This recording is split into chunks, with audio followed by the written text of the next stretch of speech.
Me presento, soy el doctor Jorge Carreño y les doy la más cordial bienvenida a nuestro segundo webinar del año. Hoy estaremos hablando sobre el cómo controlar y prevenir las enfermedades cardiovasculares. Sisnova, tu seguro en salud, como parte de su misión y enfoque en la prevención, cuenta con este programa llamado Prevención y Salud, el cual consta de brindar información de valor sobre enfermedades y padecimientos de mayor frecuencia y preocupación en México. En este webinar estaremos platicando sobre qué son las enfermedades cardiovasculares, los conceptos generales, su prevención, factores de riesgo y tratamiento. El día de hoy tenemos como invitado especial al doctor Luis Alfonso Sierra. Él cuenta con la especialidad en cardiología y es egresado del Hospital de Alta Especialidad número 71 del IMSS en Torreón, Coahuila. Mi estimado doc, Luis, bienvenido a nuestro webinar y te dejo con nuestra audiencia para que puedas presentar el tema. Muchísimas gracias, doctor Carreño. Bueno, pues mucho gusto y muchísimas gracias por la invitación. Vamos a comenzar con este tema que pues siempre ha sido muy importante y obviamente como lo hemos visto en épocas actuales y en la situación de pandemia, pues cabe resaltar algunos puntos que hay que tomar en cuenta porque pues es un tema que nunca va a dejar de estar siempre siendo de mayor relevancia, ¿verdad? Entonces, vamos a hablar un poquito de qué son las enfermedades cardiovasculares. Entonces, a grandes rasgos, lo que podemos decir que son las enfermedades cardiovasculares van a ser estas enfermedades o desórdenes, van a estar orientadas al corazón y vasos sanguíneos, entre las que van a estar un conjunto de las mismas, como van a ser la cardiopatía coronaria, esto es las arterias coronarias que son las que irrigan como tal al músculo cardíaco o que irrigan al corazón. De igual manera, las enfermedades cerebrovasculares, que estas van a ser los vasos sanguíneos que van a darle alimentación o irrigación al cerebro. También entran en este rango de enfermedades, como son las aterosclerosis o arteriopatías periféricas, ¿verdad? La enfermedad arterial periférica, en la cual pues son en esta parte los vasos sanguíneos que van a irrigar tanto miembros superiores como miembros inferiores. Algunas otras enfermedades que nosotros podemos englobar dentro de estas enfermedades cardiovasculares, pues van a ser algunas como la cardiopatía reumática, que estas van a estar asociadas a una infección previa que van a generar lesiones tanto en músculo cardíaco como en las mismas válvulas cardíacas. Esto normalmente, o en su mayoría de los casos, causada por bacterias denominadas estreptococos. Las cardiopatías congénitas, que estas, pues, como bien su nombre lo dice, congénito se refiere a de nacimiento, y estas van a ser malformaciones presentes en el corazón, ya sea que haya comunicaciones que no debería de haber entre las mismas cámaras del corazón, o también algunos cambios en las posiciones de los vasos, como normalmente deberían de estar, que se van a, digamos que, a manifestar de distintas situaciones clínicas. Algunas otras enfermedades que pueden entrar dentro de este espectro de enfermedades, pues son las trombosis venosas profundas y las embolias pulmonares. Estas normalmente van a tener un factor predominante o asociado a la presencia de coágulos en sangre y a los factores que esto lo precipitan, ¿verdad? Normalmente se presentan en las piernas y pueden llegar a generar esos coágulos, pues esta enfermedad embólica pulmonar. Son coágulos que se generan en venas, a diferencia de las otras enfermedades que son comúnmente en arterias o mismas en el corazón, y que van a generar estos émbolos, por así decirlo, coágulos, tapones, que pueden llegar a viajar en el sistema venoso y hasta alojarse ya sea en el corazón o los pulmones. Esto es a grandes rasgos, ¿verdad? Entonces, vamos a tratar de poner en contexto lo que significa todo esto que acabamos de comentar, ¿verdad? Normalmente, y pues por ponerlo de una manera esquemática, una arteria sana, pues podríamos decir que se ve más o menos de esta manera, ¿no? Haciéndolo en una vista macroscópica, por así decirlo, y podemos observar que eh, no vamos a entrar en mayores detalles porque no es el objetivo de esta plática, pues digamos que las capas de un vaso sanguíneo tiene distintas partes, ¿no? Aquí lo más importante o lo que se ve más afectado en este tipo de enfermedades cardiovasculares es lo que se conoce como el endotelio. Y pues básicamente el endotelio ya se ha aceptado como parte de un órgano, y esto es porque va a generar y va a producir sustancias y al mismo tiempo va a reaccionar a sustancias, ¿no? Esto cumple con con esa definición y ha tomado también relevancia en el contexto actual de la pandemia, que pues si se da la oportunidad más adelante podríamos ahondar en ese aspecto. Aquí vemos cómo sería el aspecto, pues sí, haciendo morfológicamente lo que sería la placa de ateroma, o sería la placa de grasa, que es una manera de decirlo de manera más sencilla o más fácil de entender, ya que pues esto es una placa importante. Como ustedes pueden observar, si nosotros tomamos en cuenta que la luz del vaso, considerando como si fuera pues un tubo, pues se ve reducida precisamente por esa placa de ateroma. ¿Y de qué está conformada esta placa de ateroma? Básicamente, pues de grasa, ¿no? La grasa que asociada a distintos o no otros elementos, pues van a generar obstrucción paulatina de ese vaso, ¿no? Y como ya lo habíamos hablado, esto se puede presentar tanto en vasos del corazón, vasos de las piernas, vasos del cerebro. Eh, Básicamente, y se sabe que todas las personas y desde el nacimiento cuentan con pequeñas, por así decirlo, estrías de grasa en los vasos sanguíneos. Y esto, pues, hasta cierto punto es natural y esperado. Sin embargo, pues, estas mismas pueden predisponernos, con la presencia de varios factores de riesgo que vamos a definir más adelante, a tener alguna enfermedad cardiovascular, ¿no? Y ese es el motivo de esta plática, para hacer conciencia y conocer de qué se trata toda esta situación. Aquí vemos un ejemplo de cómo afectaría a nivel de la vasculatura periférica, por así decirlo, los vasos de piernas y brazos, una, una presencia de grasa abundante, ¿verdad? Y si nosotros sabemos que estos vasos van a darle alimentación tanto a los músculos, células, piel, de toda esta zona, si nosotros tenemos una obstrucción, pues estamos cortando prácticamente la llave del agua a estas zonas, lo que pues obviamente nos va a generar múltiples complicaciones, ¿verdad? Este, Vemos cómo esta acumulación pues hace una luz muy pequeñita y eso obviamente puede generar distintos síntomas que después podemos entrar más en detalle. Lo mismo sucede en estos vasos, para hacerlo esquemático, del cerebro, ¿no? Vemos cómo no solamente puede ser una lesión que se presente como tal, normalmente se presenta en las arterias carótidas, sino que esa misma lesión puede generar un trombo al erosionarse, que nosotros le llamamos, o al lastimarse ya una lesión previa, generar un trombo y alojarse en una posición más alta de los vasos sanguíneos del cerebro. Ya ahí va a dar distintos síntomas, aunque normalmente también vamos a entrar más en detalle más adelante cuáles pueden ser estos síntomas.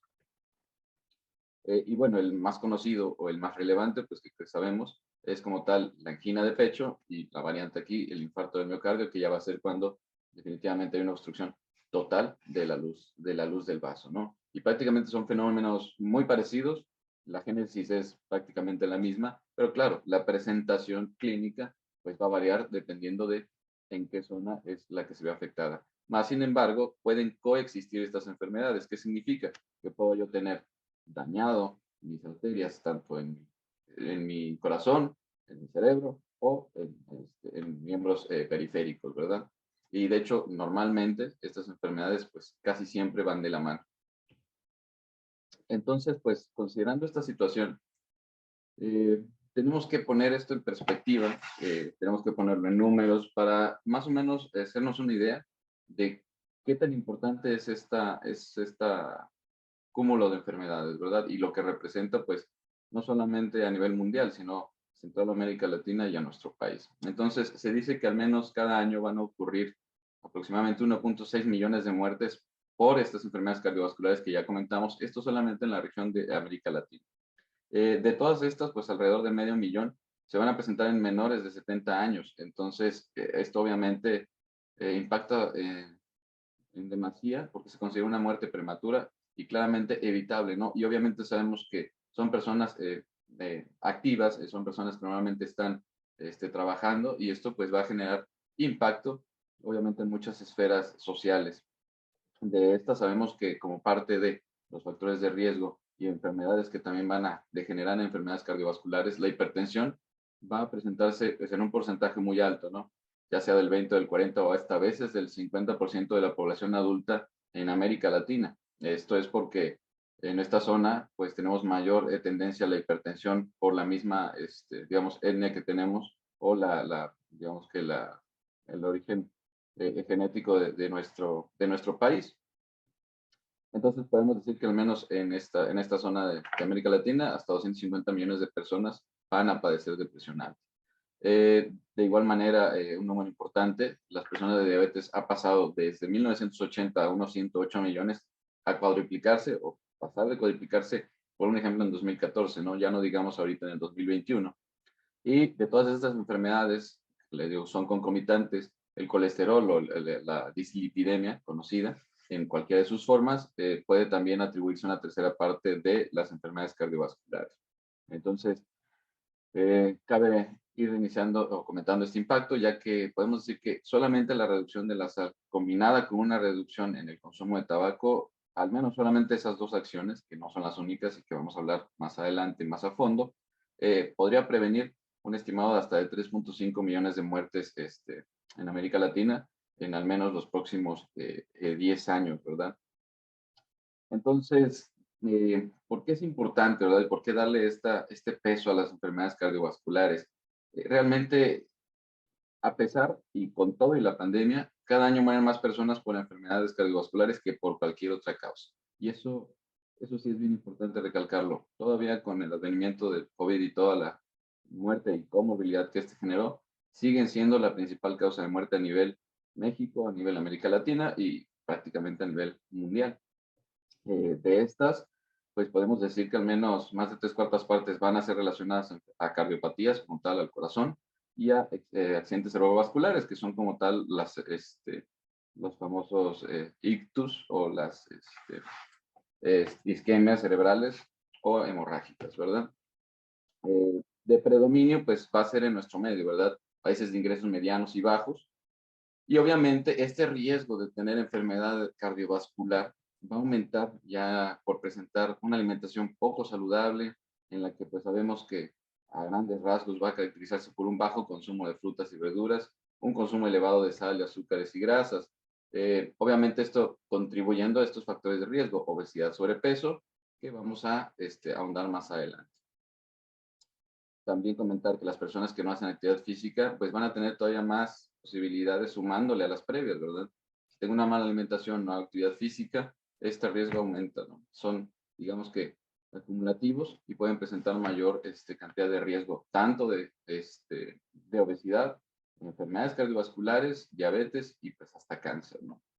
De igual manera, la exposición al tabaco, a los productos derivados, nos puede explicar hasta el 10% de todas las muertes ocasionadas por enfermedad cardiovascular.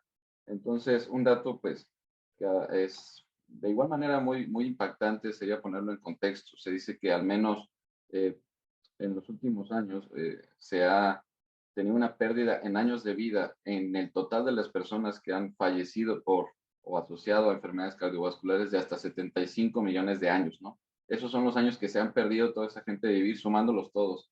Es un dato duro, es un dato fuerte, pero para ponerlo en contexto de cuál es el impacto real y global que representa esta enfermedad, ¿no? Y cuántos años de vida realmente se pierden, porque muchas veces esto es lo que mayormente nos va a hacer dar pie a cuidarnos, ¿no? Entender qué es lo que nos estamos perdiendo, porque son años de vida. Entonces vamos a empezar hablando de qué es la prevención dentro de la enfermedad cardiovascular.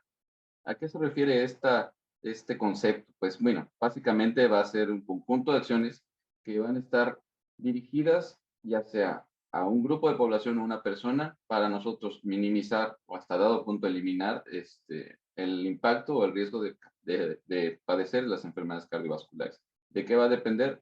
De en qué punto lo vamos a encontrar, que eso lo vamos también a tocar ese tema. Entonces, para que nosotros podamos lograr evitar esta progresión de la enfermedad cardiovascular, obviamente tenemos que, como profesionales de la salud y como grupo de profesionales de la salud, crear una promoción de estilos de vida cardiosaludable, obviamente prevenir la aparición de factores de riesgo cardiovascular, que los vamos a comentar, y lo que les comentaba, la detección precoz y un control óptimo ya de los factores de riesgo cardiovascular que el mismo paciente puede ya tener dentro de su, de, de su, de su vida, que son los factores de riesgo no modificables, que también vamos a comentar. Vamos a definir básicamente lo que es un factor de riesgo. Y esto, pues, ¿por qué? Porque, pues, tenemos que entrar en ellos para nosotros hacer o hacer prevención dentro de enfermedades cardiovasculares, ¿no? Entonces vamos a entender el factor de riesgo como esta condición o característica de un individuo o la población que va a estar presente ya sea en forma temprana de la vida y que se va a asociar a un riesgo aumentado de desarrollar una enfermedad futura. Estos pueden ser tanto un comportamiento, ya sea un hábito, el fumar, el hacer ejercicio, o tener ya el antecedente en la historia familiar. Antecedente cardiovascular, que significa tengo un familiar que tuvo un infarto, tengo un familiar que ya tuvo enfermedad en sus piernas, tuvo embolias, tengo un familiar diabético, tengo un familiar con cáncer. Esos son rasgos heredados, no modificables. Y la otra es tener ya una variable paraclínica. Esto se refiere a laboratorios, como tal, en este ejemplo, pues un nivel de colesterol alto, por ejemplo. Entonces, para que sea considerado como una causa, obviamente debemos de encontrarlo previo a la enfermedad y esto debe de explicar la misma enfermedad como tal. A esto se refiere un factor de riesgo, ¿no? Y como tal, los factores de riesgo cardiovascular que nosotros consideramos como profesionales de la salud y que están demostrados desde hace muchos años que van a promover a las enfermedades cardiovasculares, pues son estos, ¿no? Bastante esquemático el representar los más importantes, ¿no? Tenemos factores que son modificables y no modificables. Aquí vemos los no modificables. ¿Qué significa? Que esto pues no va a depender de los hábitos del paciente o de las decisiones que ha tomado durante su vida para tener ya sea estos otros factores de riesgo no modificables. ¿Cuáles son? La edad. En el momento en que nosotros vamos haciendo el diagnóstico, pues ya vamos a tener una edad predeterminada que nos puede someter a un mayor riesgo cardiovascular, solo por el hecho de tener esa edad, cierta edad. Igualmente, el sexo, pues aquí va a depender. Normalmente las enfermedades cardiovasculares a edades un poco más tempranas afectan mayormente a hombres, sin embargo, se va equiparando ese riesgo conforme va avanzando la edad en las mujeres, ¿no? Casi prácticamente igualarse arriba de los 75 años. Obviamente, los factores hereditarios o el antecedente de la herencia es algo que tampoco podemos modificar. No así los otros factores que podemos considerar como factores de riesgo modificables. Y aquí pues entran múltiples, ¿no? Los que habíamos comentado de mayor relevancia, como pueden ser la diabetes, la presión alta.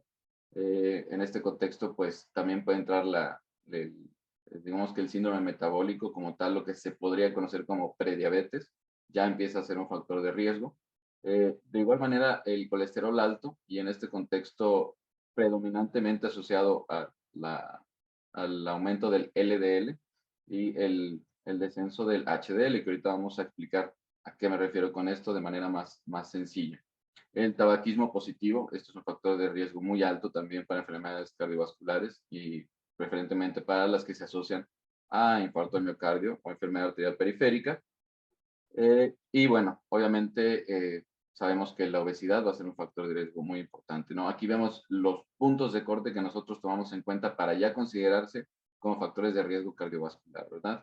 Vamos a entrar más a detalle más adelante y de todos modos cualquier duda lo podemos comentar este, con calma al final de las preguntas. Habíamos comentado que hay factores de riesgo no modificables, pero ¿cuáles son los factores de riesgo modificables? Los vemos aquí. El colesterol elevado, el tabaco, la hipertensión arterial, la diabetes y entre otros, pues claro, la falta de ejercicio, la presencia de estrés, la obesidad y el abuso del alcohol. Esto es porque nosotros podemos tomar acciones para disminuir estos factores de riesgo. ¿Cuándo vamos a hablar de colesterol elevado? Nosotros lo hablamos cuando tenemos un colesterol arriba de 200 miligramos sobre decilitro, es lo que nos reporta el laboratorio. Y lo que les comentaba, ¿no? Para entender esta parte, el colesterol LDL, que es el que nosotros tomamos en cuenta en este aspecto, se va a considerar como el colesterol malo. Entre más bajo, mejor, por así decirlo. Y el colesterol HDL es el que se considera como colesterol bueno y al contrario, entre más alto, mejor. Tenemos algunos puntos de corte en ese rango que vamos a comentar, digamos que a grosso modo, para que se dan una idea por qué a veces el tratamiento debe ser más agresivo en ciertos pacientes. Como ya les comentaba, obviamente a mayor colesterol LDL, vamos a tener mayor probabilidad de infarto, ¿no? Y esto también puede estar asociado a la herencia. Hay enfermedades hereditarias como la hipercolesterolemia familiar que pueden predisponernos a tener valores más elevados, ¿verdad? Y en esos contextos, pues tendría que estudiarse también al resto de la familia, pero tiene características muy establecidas y que pues tienen que evaluarse, digamos que en cada paciente de manera individualizada. un factor muy importante y poner en contexto es el tabaquismo. Y este, pues obviamente, ya poniéndolo de esa manera, vemos que nos representa hasta un 70% más de riesgo versus los no fumadores. Va a ser responsable, habíamos dicho, del 10 al 30% de las muertes asociadas a enfermedad cardiovascular y pues tiene este otro efecto secundario, ¿verdad? No solamente el que nos disminuye el colesterol bueno, que habíamos comentado, es el HDL, sino que también va a favorecer efectos protrombóticos, o sea que va a generar coágulos. Y esto no solamente asociado solo al tabaco, sino a las sustancias que pues vienen normalmente asociadas al mismo en cualquier presentación de cigarrillo, ¿no? Vamos a hablar de este factor cardiovascular muy importante que es la enfermedad cardiovascular asociada a la hipertensión, ¿verdad? La hipertensión, pues, ya lo habíamos comentado, se considera como el principal factor de riesgo de enfermedad cardiovascular, de ahí que darle esta importancia y darle este espacio especial. Y se va a considerar una condición médica que va a ser grave, dependiendo, claro, las cifras del control de la misma, y que va a aumentar de manera muy significativa el riesgo de enfermedad cardíaca, cerebral, renal y pues prácticamente a nivel global orgánico, ¿verdad? Sabemos que la prevalencia es alta en América Latina, realmente en el mundo también lo es, sin embargo en América Latina lo sabemos, ¿verdad? Es un padecimiento que aunque es relativamente fácil de diagnosticar y sí, el tratamiento normalmente va a ser costo efectivo, la atención tiene brechas importantes, que también es un tema que podemos comentar más adelante, si nos da tiempo.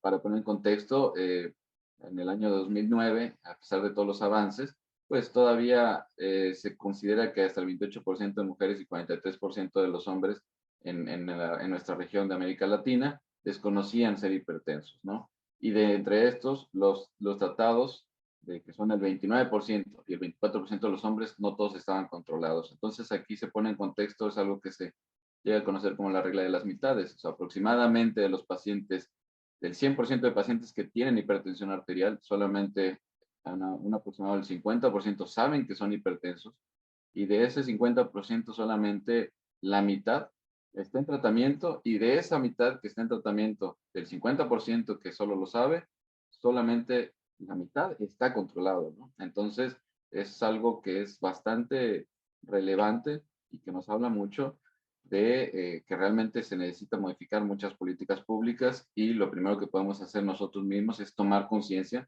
de que podríamos estar cursando con una enfermedad como esta. Vamos a hablar de este impacto. ¿Por qué? Pues porque podemos prevenirla, ¿verdad? Y también esta situación nos puede llevar a complicaciones más grandes. Se ha calculado que al menos cada año millones de personas van a caer en pobreza como resultado de los gastos en servicios de salud, que van a estar vinculados solamente a los gastos por complicaciones secundarias a la hipertensión, ¿no? Entonces vemos que es la finalidad de esta plática, el hecho de prevenir, no solamente podría impactar en salud en años vida, ¿no? Sino también en una mejor calidad de la misma, tanto por tener una mejor salud, sino porque también podemos evitar estos riesgos, evitar estos gastos que podrían ser hasta cierto punto innecesarios, ¿no? Se ha demostrado a nivel mundial que la reducción del consumo de sal, y esto es menos de 2.4 gramos al día, podría ser la intervención más costo efectiva en salud pública para reducir la hipertensión en nuestro medio. Y sabemos que, claro, el alto consumo de sal, el bajo consumo de frutas y vegetales y obviamente asociado al uso nocivo de alcohol e inactividad física van a ser los principales factores de riesgo para tener hipertensión, que pues, como lo habíamos comentado, también son los factores de riesgo para la enfermedad cardiovascular en general. ¿Cuándo nosotros vamos a decir que somos hipertensos, verdad? O cuando el doctor nos va a decir que somos hipertensos. Vemos esta tabla a la izquierda que básicamente nos dice cómo se van a dar las recomendaciones ya haciendo el diagnóstico de hipertensión. Se ha desaconsejado el uso de esta tabla por distintas razones. Actualmente la que se acepta y la última actualización, que es del 2020, es la de este lado, pero nos sirve para ejemplificar cuáles van a ser las recomendaciones de tratamiento a grosso modo, ¿verdad? No vamos a entrar en detalle, pero nosotros vamos a tener que tener cierto grado de, digamos, intensidad en cuanto al tratamiento, dependiendo de en qué grado de hipertensión vamos a encontrar a nuestro paciente. Básicamente consideramos una presión normal menor de 130 de la alta, o como le comentamos, la presión sistólica, y de la de abajo, que es la diastólica, menor de 85 milímetros de mercurio. Cuando ya empezamos a tener riesgo o ya se considera hipertensión, se va a considerar a partir de arriba de 130 y, de la presión sistólica a 85. Sí se ha disminuido este rango, sin embargo, pues una reducción más baja, como lo proponía en el 2017 la Asociación Americana del Corazón, se asoció también a mayores complicaciones en grupos de edad más altos, ¿verdad? Entonces, de ahí que se desaconsejara un control tan estricto, sigue siendo estricto porque se ha demostrado que sí, los grupos de riesgo más altos se benefician mucho de mantener estas cifras abajo de 130-85 y que es la medida más sana para que nosotros no tengamos ni tanto riesgo por mantenerla muy abajo, ni que se nos vaya a descontrolar más el paciente y se mantenga el riesgo cardiovascular. Digo, como dato, pues relevante a veces considerar o conocer, porque es a veces una situación que se llega a desconocer, cómo se presenta la presión arterial normal, tanto en niños como adolescentes. Lo más común es que sea, pues, sensiblemente más baja que en los adultos y que se va a ir normalizando conforme va avanzando la edad. Prácticamente ya podemos decir que a los, arriba de los 14 años ya se tiene una presión, digamos que la que se considera normal para adultos. Pero pues tener esa consideración porque muchas veces, y ya con el advenimiento de tener nosotros el aparatito en casa, pues podemos llegar a pensar pues ahí que hay algo raro, porque todos se lo prueban y puede generar una alarma, ¿no? Hay que considerar estas cifras para no alarmarnos. Es importante que nosotros contemos o en el riesgo, ya sabiendo que nosotros en nuestra familia tenemos antecedentes de hipertensión, como les decía, estos factores de riesgo no modificables, considerar tener pues siempre un baumanómetro al menos a la mano, ¿verdad? Y esto es importante considerar también las marcas que están autorizadas por la Asociación Americana del Corazón, por la FDA, y pues en México la área que nos regula, que es la COFEPRIS, para que sean, digamos, válidas las muestras, las tomas. Básicamente todos los baumanómetros que se venden en farmacias de marca Omron, Wells Allyn, tanto tanto brazalete como de muñeca, están validados. Solamente aquí sí se hace una aseveración especial. Se prefiere el brazalete, ¿verdad? Solamente en pacientes que tengan alguna alteración que no permita colocar el brazalete, se recomienda el uso del de muñeca. Entonces, eso sí tomarlo en cuenta. ¿Por qué es importante tenerlo a la mano? Pues porque nos va a dar un diagnóstico rápido, precoz de la enfermedad, tomando en cuenta que pues sabemos que ya la presión arterial normal es menor de 120-80. Ahí vamos a poder darnos cuenta si ya hay algo que está sucediendo. Podemos regular la medicación en los pacientes que ya son hipertensos. Normalmente nosotros sí les recomendamos que tomen la presión pues al menos de 2 a 3 veces al día para nosotros poder ir conociendo cómo se comporta la medicación en el paciente. Que muchas veces, aunque tenga una vida media el fármaco, pues va a depender mucho del estilo de vida del paciente o de la misma forma de las actividades de la persona. Entonces, en ese aspecto nosotros también tenemos que adaptarnos. Obviamente, nos va a permitir darnos cuenta en el control de la dieta, uno como paciente, pues sabe lo que comió y sabe qué día, pues, oye, pues es cierto, ¿no? Me comí algo que tenía mayor cantidad de sal y ahorita estoy muy descontrolado. Hace conciencia, ¿no? Y obviamente lo que hemos comentado, este impacto, ¿no? Eh, Vamos a evitar visitas al médico, no solamente por esto que se conoce como el síndrome de la bata blanca, sino pues disminuyendo así también pues todo este gasto que depende de la hipertensión. Y este síndrome que se conoce como de bata blanca, pues básicamente, ponerlo en contexto, son pacientes que ante el estrés de presentarse a una cita de consulta médica, presentan datos de presión por encima de lo normal o que pueden estar en el rango del diagnóstico de hipertensión, más sin embargo, solamente es asociado al evento de haber estado en el consultorio, por ejemplo, y en su casa manejan cifras de tensión básicamente normal. ¿Por qué es importante tomarlo en cuenta? Bueno, porque va a haber características que nos van a ayudar de manera correctamente la presión. Y básicamente, pues va a ser nosotros estar sentados, básicamente con digamos que el brazo a la altura del corazón, sentados y con una mesa de frente. Vamos a colocarnos el balmonómetro, pues se dice 2 dedos arriba del pliegue del codo y se puede iniciar la toma del baumanómetro digital. Es importante ciertas características de esto. ¿Cuál van a ser? que sea al menos 5 minutos de haber estado en reposo, de preferencia 10 minutos que ya estés sentado, que no hayas hecho ninguna actividad física, estés en reposo y se haga la toma de la presión. Y bueno, básicamente considera esta parte, ¿no? Es de preferencia de nuestros pacientes que se sospecha síndrome de bata blanca, que se lo tomen en su casa múltiples ocasiones, al menos 3 veces al día, en el lapso en el que vuelven a visitar a su médico, para que podamos distinguir entre si está presente la hipertensión como tal o no lo está. Otra opción son dispositivos más, digamos que avanzados, que se considera el monitoreo ambulatorio de la presión arterial, que se conoce como MAPA. En estos básicamente es traer, o por decirlo de manera burda, un baumanómetro que está conectado las 24 horas del día mediante un brazalete y va a estar tomando mediciones automáticas durante todo el día y también durante la noche. Esto nos va a dar también algunos diagnósticos diferenciales, pero esto básicamente su médico al darle la consulta y al ver las características de cómo se va presentando el malestar o las altas de la presión, va a recomendarle, ¿verdad? Vamos a entrar también en este universo que es la diabetes, para ponerlo en contexto, pues obviamente es uno también de los mayores factores de riesgo cardiovascular y de mayor prevalencia en nuestro medio, en México y en América Latina. Ya que se considera que esta, así como las alteraciones de la glucosa que decíamos, el síndrome metabólico, van a ser factores de riesgo para subsecuentes episodios cardiovasculares y obviamente de morbi y mortalidad. Bueno, sabemos que estos niveles elevados de glucosa, que vamos a ver los puntos de corte para decir que uno es diabético, pues lo van a aumentar de manera progresiva sumándose a los otros factores de riesgo cardiovascular. Claramente se ha observado en todos los estudios que van a valorar esta glucosa en ayunas, que es lo mismo, es el azúcar que tenemos en sangre en ayunas, una fuerte relación con la asociación en ese momento a los eventos cardiovasculares.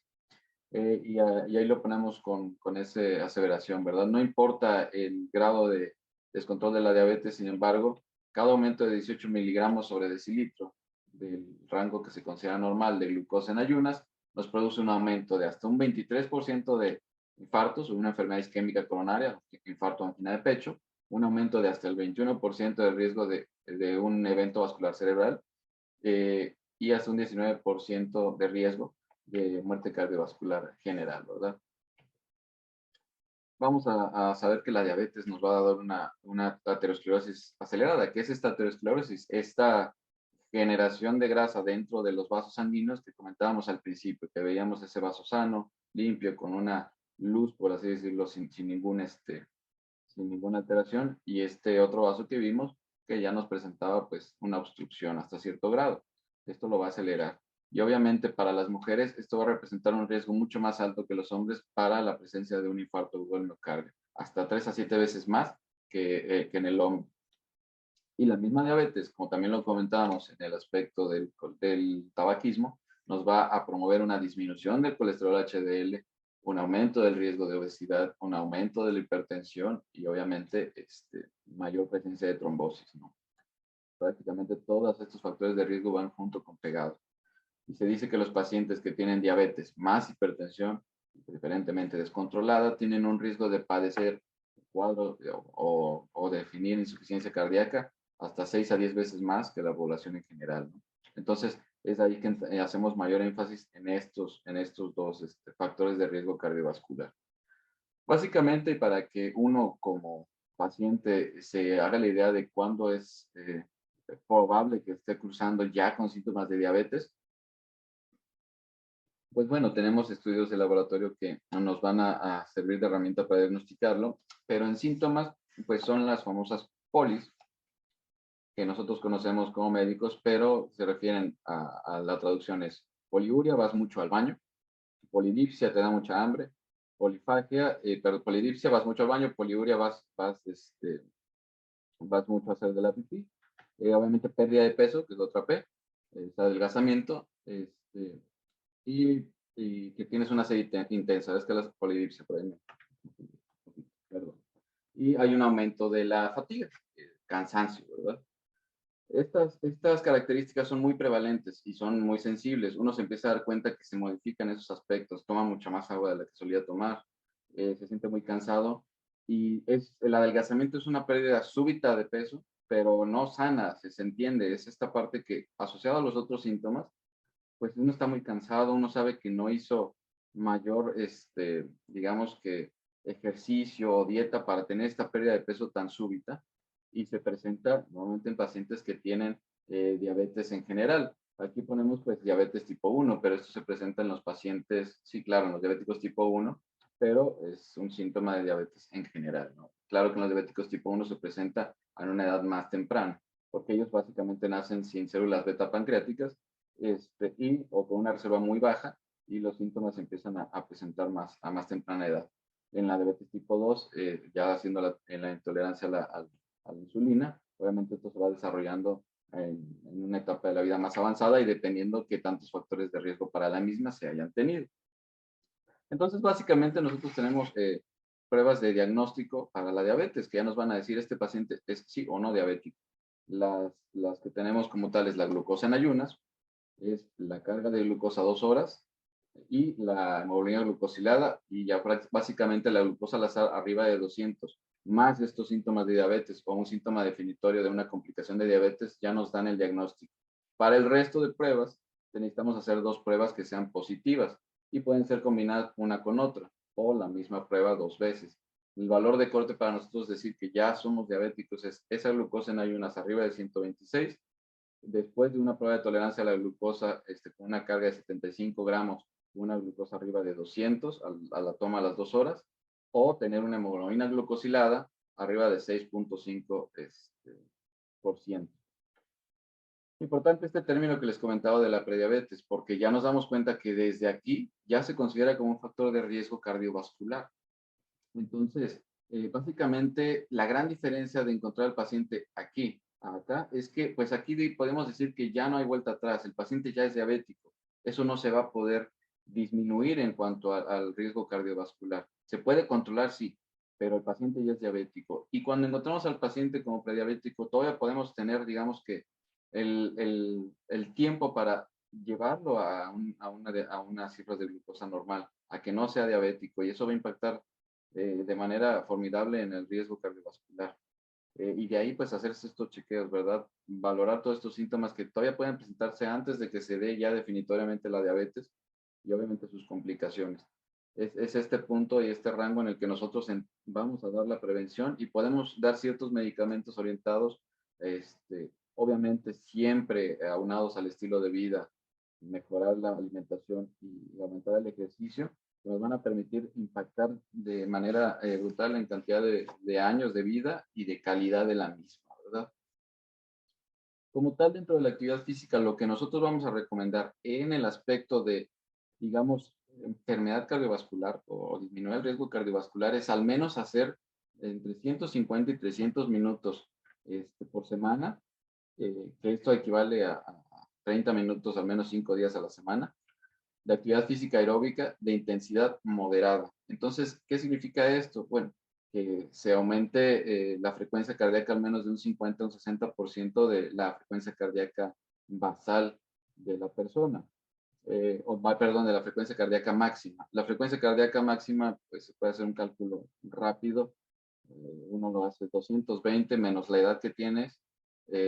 Esa sería tu frecuencia cardíaca máxima y a eso pues lo divides a la mitad por 0.5 y ese va a ser el objetivo que vas a tener de frecuencia para que tengas digamos que un menor riesgo cardiovascular. Pero hay que definir que esto no se refiere a pérdida de peso, es solamente disminuir el riesgo cardiovascular. De ahí que nosotros decimos que es una intensidad moderada. Y en los pacientes que tienen mayor cantidad de riesgos o mayor obesidad, digamos que ese punto de corte de la frecuencia cardíaca, pues se puede alcanzar de manera más pronta, a veces solo con una caminata rápida. Y va a ir teniendo que adaptarla conforme vaya mejorando su salud cardiovascular o su resistencia. Si el plan va a ser hacer una actividad intensa o vigorosa, se recomienda que sea al menos 75 minutos y hasta 150 semanales. Va a ser la mitad, pero obviamente la intensidad va a ser más alta. Y aquí vamos a llegar a ese punto donde tenemos que alcanzar al menos el 70% de nuestra frecuencia cardíaca máxima y se pone y lo deja muy establecido digamos que en este apartado, tanto la Organización Panamericana de la Salud como la OMS, que para lograr beneficios adicionales para la salud, tenemos que tener al menos 2 días de actividades de fortalecimiento muscular que sean de intensidad moderada, y esto hace mucho énfasis en los pacientes, pues, de mayor edad. Claro que el paciente con mayor edad tiene una pérdida de músculo más acentuada, y esto va a ayudarnos a que no se presente de manera tan avanzada, y que podamos también tener un vigor y una fuerza muscular que nos permita completar nuestra actividad física óptima. Entonces, claro que se recomienda para cualquier grupo de edad, pero se hace mayor énfasis en este grupo de edad arriba de 65 años. Obviamente se recomienda limitar el tiempo en actividades sedentarias para sustituirlo por mayor cantidad de actividad física. ¿Cómo se define el riesgo cardiovascular y cómo lo vamos a evaluar nosotros en el consultorio? Bueno, se va a definir como esta probabilidad de sufrir una enfermedad cardiovascular, ya sea coronaria, cerebrovascular, de los que comentábamos, en cierto periodo de tiempo, que normalmente nosotros lo ponemos en medicina a 10 años. ¿Qué incluye? Pues estas complicaciones, las que más prevalentemente nos van a causar mortalidad, o sea, van a causar más muertes dentro del espectro de enfermedad cardiovascular, que va a ser tanto la angina, ya sea estable o inestable, el infarto, y como tal la presencia de las embolias, ya sea las embolias o las hemorragias cerebrales, ¿verdad? El espectro de que es el evento vascular cerebral. Y de igual manera los eventos arteriales periféricos, o arteriopatía periférica. Tenemos muchas herramientas cuando ustedes acuden a nuestro consultorio para realizar esta medición de manera más específica, ¿no? Y pues los más conocidos son los que aquí les expongo. Nosotros vamos a hacer mayor énfasis en el más utilizado a nivel, digamos, eh, eh, cardiovascular, que es el de SCORT como tal.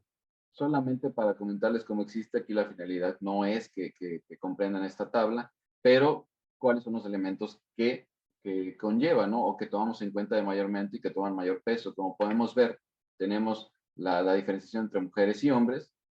Obviamente toma el peso tanto no fumador versus fumador, la edad en años, y vemos cómo a partir de los 65 años, como ya habíamos comentado, aumenta este riesgo. La presión de la presión arterial sistólica, entre más alta, pues obviamente el riesgo aumenta, y también nos toma en cuenta los miligramos sobre decilitro de colesterol, ¿no?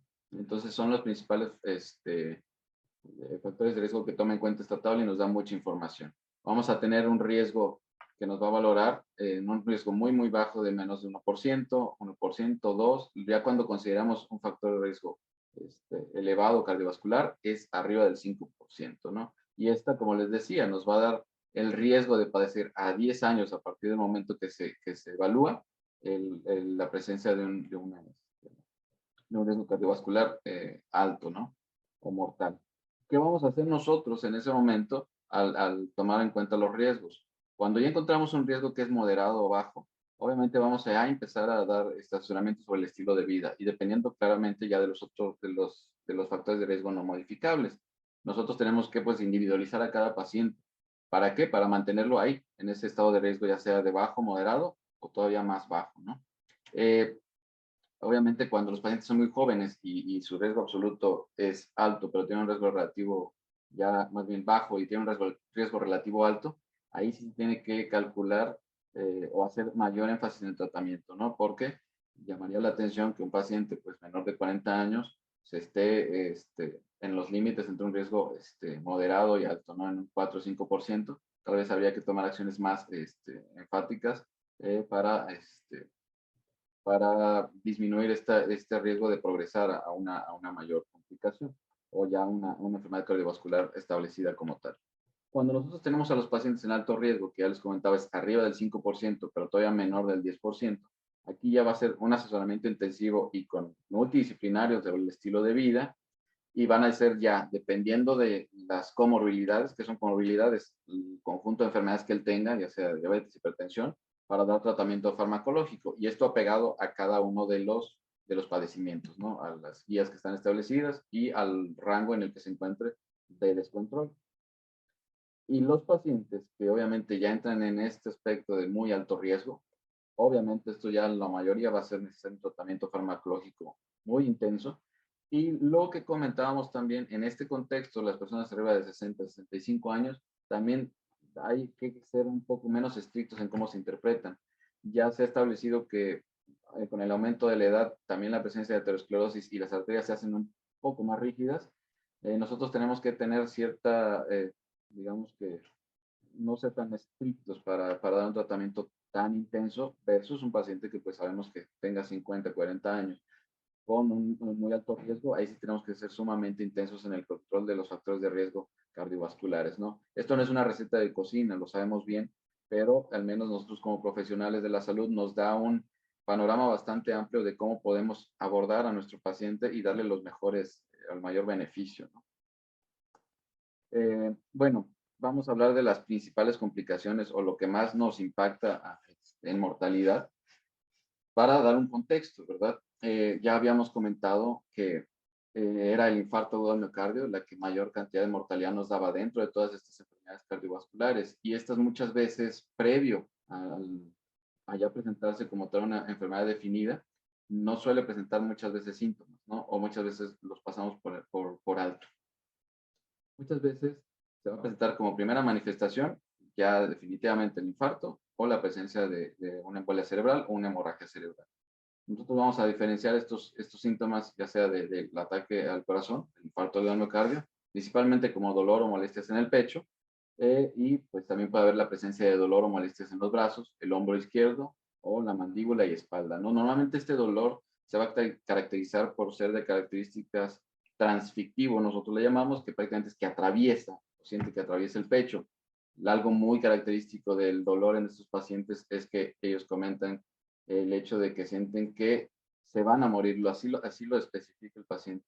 Y la otra situación es que presentan datos que le llamamos descarga adrenérgica, como lo vemos en la imagen.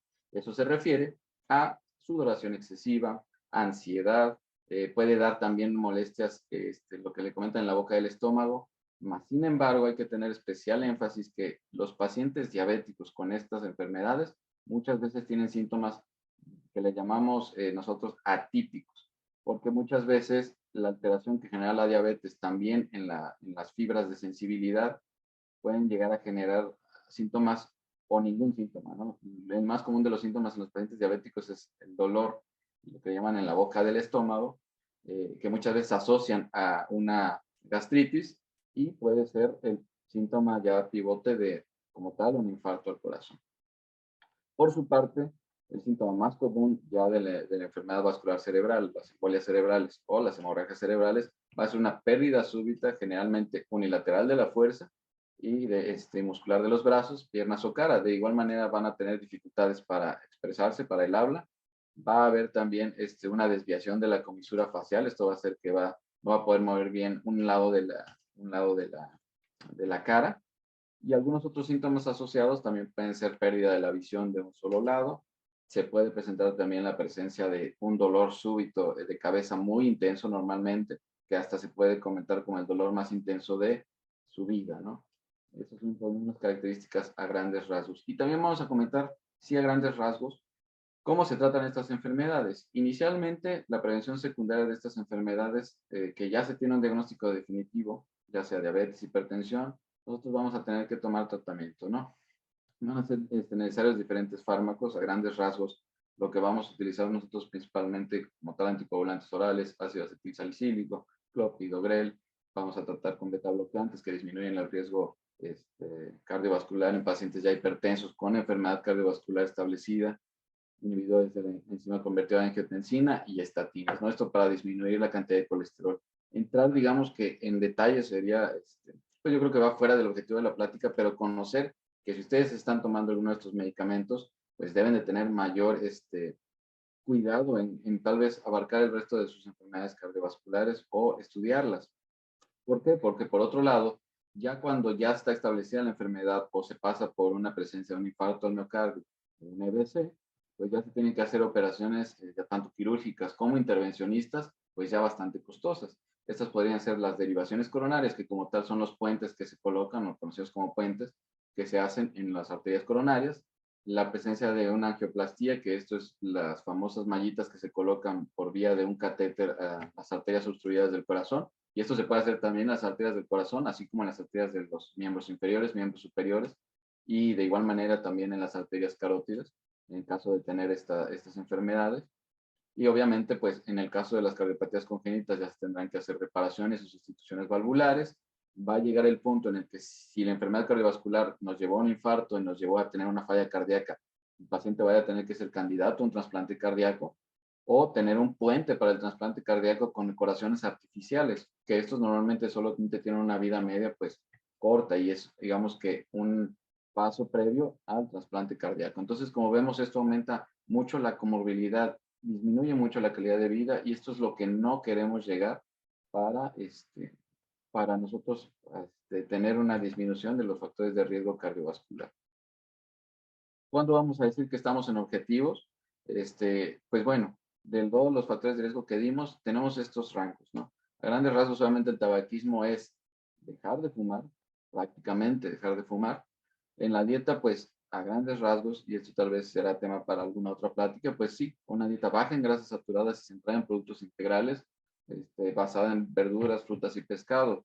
Se recomienda por ahí, o una recomendación que se da a nivel de nutrición, que eso ya es parte de su especialidad y por eso nosotros requerimos un equipo multidisciplinario en personas que tienen dificultad, ya sea por su estilo de vida o trabajo, de llevar una dieta muy rigurosa, a realizar el plan 80-20, ¿no? 80% de alimentos saludables con una buen valor nutrimental y todavía dentro de ese 20%, pues tal vez darse lo que sea un menor apego a alimentos pues que no lo tengan, ¿no? Pero tratar de valorar en ese aspecto, nosotros como paciente, si previo a ir al nutriólogo o si se nos complica el mantener la dieta que se nos estableció, pues considerar siempre ese tipo de medicamentos o conocerlos. La actividad física ya lo habíamos comentado, que eran al menos 150 minutos por semana de una actividad física aeróbica moderada, que corresponde a 30 minutos al menos 5 días a la semana, y esto solamente es para mejorar el riesgo cardiovascular. Esto no es enfocado a bajar de peso. Nosotros si queremos bajar de peso, va a ser enfocado a una actividad física más intensa. En esa actividad física nosotros debemos aumentar al menos el 80% de nuestra frecuencia cardíaca máxima, ¿verdad? Pero bueno, eso son temas pues que igual se pueden entrar más a detalle más adelante.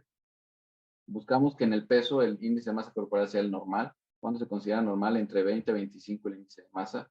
Y aquí comentar este perímetro de cintura. Lo que buscamos es que sea menor de 94 en hombres y menor de 80 en mujeres.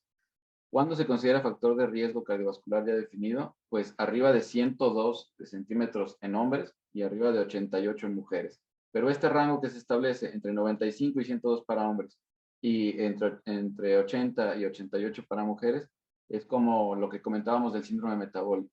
En ese rango nosotros, si encontramos al paciente, podemos ser más intensos en el tratamiento y podemos tener un mejor control del riesgo cardiovascular.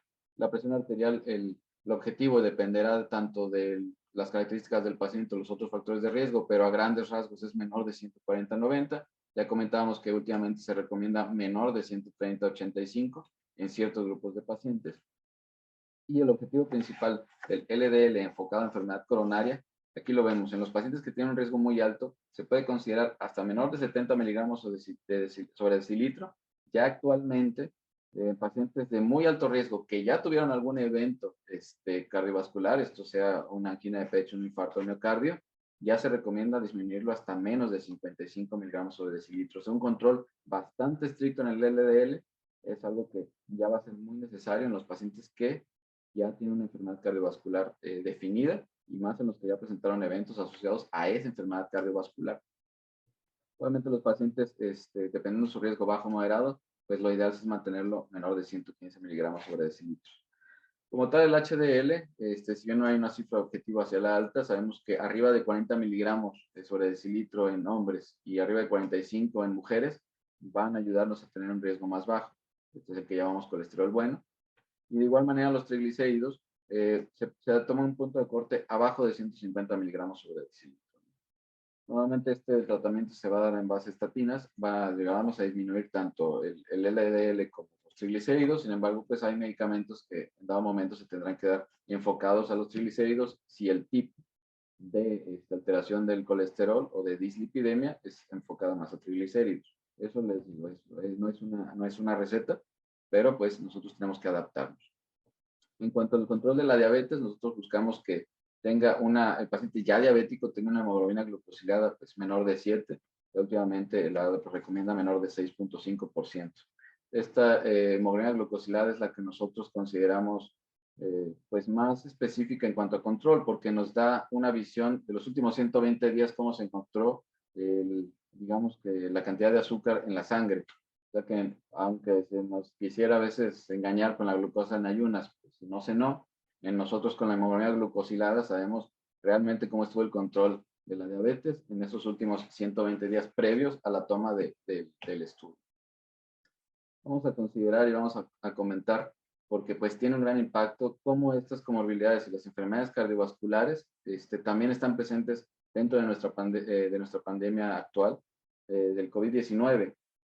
Los datos que arrojaron, digamos que en 2020, en cuanto a la mortalidad asociada a COVID-19, nos demuestra que al menos un 67% de los pacientes que fallecieron por COVID tenían alguna de estas enfermedades, diabetes, hipertensión, obesidad, o ya tenían alguna enfermedad cardiovascular establecida, ¿no? Antecedentes de infarto, antecedentes de BC, y de estas pues fue la hipertensión la que tuvo mayor prevalencia. Como les comentaba, los vasos sanguíneos, en específico el endotelio, se considera ya un órgano y se ha visto que el COVID-19 afecta a ese nivel como tal, como órgano, al endotelio, a los vasos sanguíneos. Entonces, era de esperarse que efectivamente tuviera un impacto muy elevado asociado también a las enfermedades cardiovasculares, ¿no? Y entonces hay que tomar este énfasis porque sabemos que los pacientes que más fallecieron en nuestra pandemia y siguen falleciendo en esta pandemia son pacientes ni siquiera con obesidad, pacientes ya con presencia de sobrepeso, que es un índice de masa corporal arriba de 25, y obviamente pacientes diabéticos y de edad mayor o de edad avanzada. ¿Qué se está haciendo actualmente a nivel mundial para hacer énfasis en la prevención? Está esta iniciativa que se llama HERT. Esta es una iniciativa que está con múltiples asociaciones alrededor del mundo, la CDC, la OPS, la American Heart Association. En México pues también está entrando en base a COFEPRIS y a sistemas de gobierno. Se preguntarán por qué la CDC, si esto es para el control de enfermedades pues normalmente infecciosas, pues porque esta es una pandemia realmente. Vivimos una pandemia de enfermedad cardiovascular, que como ya les dije es la que genera más muerte a nivel mundial. Entonces, de ahí la importancia de que se junten todos los grupos para que se haga una estrategia. ¿Qué va a ser esta estrategia o qué va a comprender?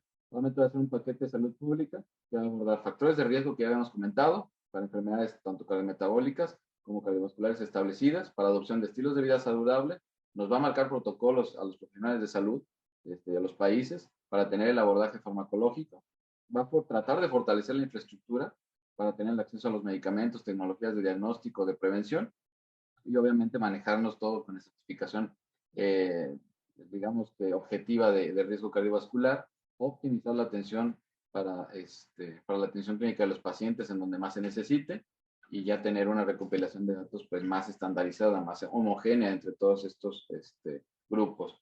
Actualmente en México pues sí, es una situación en la que está apenas implementándose en algunos estados, como lo vemos ahí representado en el mapa. Básicamente en muy pocos está implementado, pero ya la implementación se encuentra en al menos 131 unidades de salud. Eso ya nos empezó a hablar bien en estados como Coahuila, Tabasco, Yucatán, Campeche, Puebla, Guanajuato. Y bueno, se está por definir en algunas otras unidades. Esto es importante comentarlo porque es algo que ya se empieza a hacer, ¿no? Todavía también se está hablando que en la Ley General de Salud hay una reforma de ley para que se haga más énfasis en estas enfermedades cardiovasculares como lo que son una verdadera pandemia. En cuanto a la enfermedad, el infarto establecido, hay distintas estrategias. Está esta estrategia que es el YAM-MX, que básicamente es una iniciativa nacional para mejorar la atención de pacientes y mejorar la tasa de reperfusión y reducir la mortalidad. ¿Qué es reperfusión? Abrir el vaso. ¿Y esto por qué? Porque nosotros decimos, en el de la cardiología, que tiempo es músculo. Tiempo es músculo cardíaco. Entre más rápido se hace el diagnóstico y más rápido se tiene el acceso a los medios para nosotros abrir ese vaso, que es obviamente hacer la realización de la intervención coronaria, el intervencionismo, nosotros tenemos una mayor reducción de la mortalidad. Se dice que en las primeras 4 horas en donde mayor mortalidad se presenta en estos pacientes y muchos de ellos no tienen acceso a este tratamiento óptimo. Por mi parte, sería todo. Espero que haya mucho, que haya sido descifrado, que haya sido, a grandes rasgos, haya podido expresar la importancia de la enfermedad cardiovascular eh, en el mundo, pero principalmente en el país, porque tenemos muchas brechas, tanto de población como del acceso al tratamiento, ¿verdad? Y pues nada más. No sé si el doctor... Per- Carreño. Perfecto. Muchísimas gracias. Fíjate que muy interesante y muy útil toda la información que nos acabas de compartir. A lo largo de la plática estuvimos recibiendo muchas preguntas que ahorita las vamos a responder en la medida de lo posible todas. Pero antes queremos comenzar, antes de que comencemos con las preguntas, quisiéramos hacer una encuesta a los asistentes. En su pantalla van a estar apareciendo unas preguntas. Estas nos van a ayudar en el desarrollo de los próximos webinars. Y dentro de las preguntas que van a ver es cuál es tu género, cuál es tu edad, cómo fue que se enteraron del webinar, si el contenido les fue de utilidad, qué tan probable es que puedan recomendar estos webinars y en qué horario les es más factible que se puedan llevar a cabo. Y pues bueno, mientras la gente va respondiendo, Doc, si no tienes inconveniente, voy iniciando con algunas preguntas que nos hace la audiencia. Sí, está bien. Y fíjate que una pregunta que nos hace Claudia Morales es con relación al tema del colesterol bueno y malo, porque es que se divide como bueno y como malo. Muy bien. Sí, miren, básicamente es porque se ha demostrado en ese aspecto, digamos que a nivel cardiovascular, que el colesterol LDL es el que genera, digamos que la placa como tal de ateroma. ¿Qué es esta? Esta grasa que se acumula en las arterias. Este colesterol reacciona con las células de los vasos sanguíneos de tal manera que disminuye la cantidad, digamos, que de óxido nítrico, que es esa sustancia que permite que los vasos sean flexibles, que funcionen de manera óptima y que entren de manera pues indebida, por así decirlo, a zonas entre el endotelio, que son las capas que comentábamos del mismo vaso, y otras capas que van a generar el crecimiento de esta placa. Ese colesterol malo ayuda, digamos, a generar la placa de ateroma. Y por su contraparte, el colesterol HDL tiene unas características que va a disminuir la cantidad de ese LDL, ¿verdad? O que va a disminuir la producción del mismo colesterol malo. Por eso el HDL tiene características positivas, por así decirlo, a grandes rasgos, ¿verdad? Porque ahí tendríamos que meternos en mucha situación molecular, pero por eso se define como colesterol bueno y colesterol malo. Por eso uno entre más bajo mejor y el otro, pues, arriba de 40 o tener entre más alto, por así decirlo, pues es mejor. Uno nos protege básicamente. Muchas gracias, Doc. Fíjate que otra pregunta que nos hace Juan Reséndiz, ¿cuál sería un aviso de alerta de un posible infarto? Bueno, un aviso de alerta, pues muchas veces, y lo comentábamos durante la plática, va a depender mucho del paciente. En este contexto, cuando es un infarto establecido, va a ser muy típica la sintomatología. Cuando el paciente no tiene alguna otra enfermedad, principalmente la diabetes, pues más bien el primer aviso es ese dolor, que es, como les comentaba, como si atravesara, muy intenso. O sea, muchas veces se podría decir el dolor más intenso que han sentido y la sensación pues de muerte. Y muchas veces pareciera redundante, pero el mismo paciente así lo dice en muchas ocasiones. Algo que es no muy despreciable, pero se presenta en muchos pacientes, es el dolor bilateral en los hombros, de predominio en el hombro izquierdo, pero normalmente suele ser en ambos hombros y en la región posterior, que son las escápulas, ¿no? Los omóplatos. Ese es un dolor que también en estudios grandes que se han hecho, eh, demostró una prevalencia bastante alta, ¿no? Considerando que el dolor típico suele ser este dolor en el centro del pecho que atraviesa, digamos, desvía hacia el brazo izquierdo y hacia la mandíbula. Es como normalmente no lo cuentan, ¿verdad? Pero tiene otras características el dolor, principalmente no tomar o no ser despreciable ese dolor muy intenso en ambos hombros, atrás, en los omóplatos, y en el caso de que el paciente fuera diabético, que si fuera un dolor muy intenso, parecido a la gastritis, pero demasiado súbito y asociado también a esta presencia de sudoración excesiva, de ansiedad, muchas veces el paciente diabético puede estar cursando con un infarto y no darse cuenta, tomarse un omeprazol, considerar, pues, comí algo muy pesado, me cayó mal y por eso tengo este dolor. Muchas veces esos pacientes están cursando con un infarto porque, como lo decíamos, asociado a las alteraciones que genera también en la sensibilidad, los pacientes diabéticos suelen tener un umbral al dolor que es una tolerancia al dolor más alta que la población general. Perfecto. Fíjate que otra de las preguntas que nos hacen, Doc, es que si al momento de tomar la presión arterial hay alguna diferencia por tomarla en el brazo derecho o en el brazo izquierdo. Pues básicamente se prefiere tomar en el brazo izquierdo, eso es la recomendación como tal. Sin embargo, la diferencia entre brazo derecho y brazo izquierdo nos toma mayor relevancia en ciertas patologías, como la coartación aórtica, por ejemplo, pero digo, esas son otras situaciones muy específicas. Sí es la recomendación hacerlo en el brazo izquierdo, definitivamente, sí, de ser posible.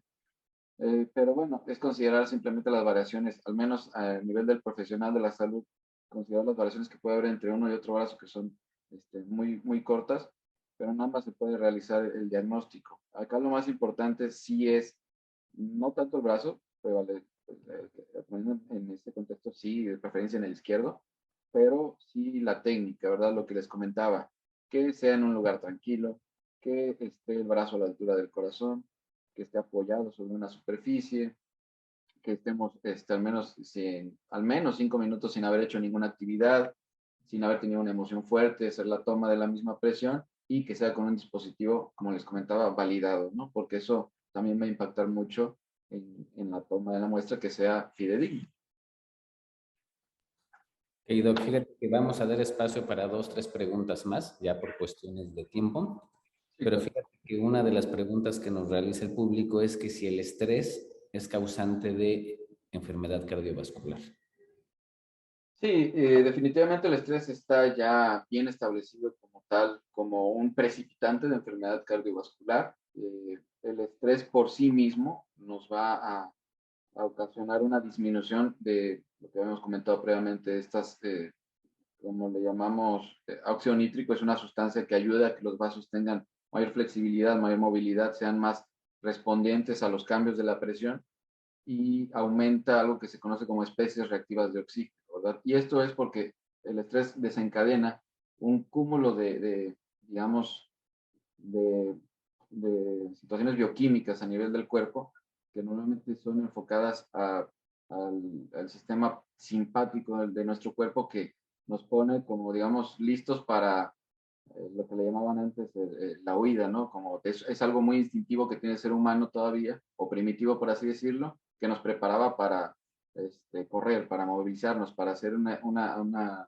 actividad rápida e intensa, pero que al no estar el estímulo correcto, pues obviamente genera un detrimento en nuestra salud, normalmente en los vasos, y además para la enfermedad cardiovascular es eso, ¿no? Que nos va a generar una disminución del óxido nítrico y aumento de las especies reactivas de oxígeno a nivel de los vasos sanguíneos. Perfecto, Doc. Otra de las preguntas que nos hacen es si las enfermedades cardiovasculares son hereditarias. Sí, son hereditarias, de hecho, de ahí que vengan esta parte de los factores de riesgo no modificables, más sin embargo, actualmente, y está mucho en estudio, digamos que está en boga, la presencia de la epigenética, que básicamente se refiere a que tú, aunque tengas un factor de riesgo no modificable, digámoslo así, mi mamá tiene diabetes, mi papá es hipertenso, yo todavía soy joven, no soy diabético ni hipertenso, pero yo en mi estilo de vida, desde antes de presentar cualquier enfermedad, me alimento bien, hago ejercicio, cuido mi salud. En dado momento, ese cambio de mi estilo de vida puede modificar la genética propia del individuo para que no solamente no presentes esas enfermedades a pesar de tener una carga genética, sino que también tú, al tener a tus hijos, puedas ya, digamos que transmitirle esa disminución en el riesgo cardiovascular, que ellos ya no tengan ese antecedente de riesgo de hipertensión, diabetes o hasta infartos, ¿verdad? Es algo que no tiene poco de estudio, aunque últimamente ha salido más evidencia y por eso también la importancia, toma más relevancia de la prevención en la enfermedad cardiovascular. Y Doc, Luis Alfonso, una última pregunta. ¿A partir de qué edad y cada cuándo es recomendable ir al cardiólogo? Bueno, ¿a partir de qué edad? Va a obviamente depender de muchas cosas.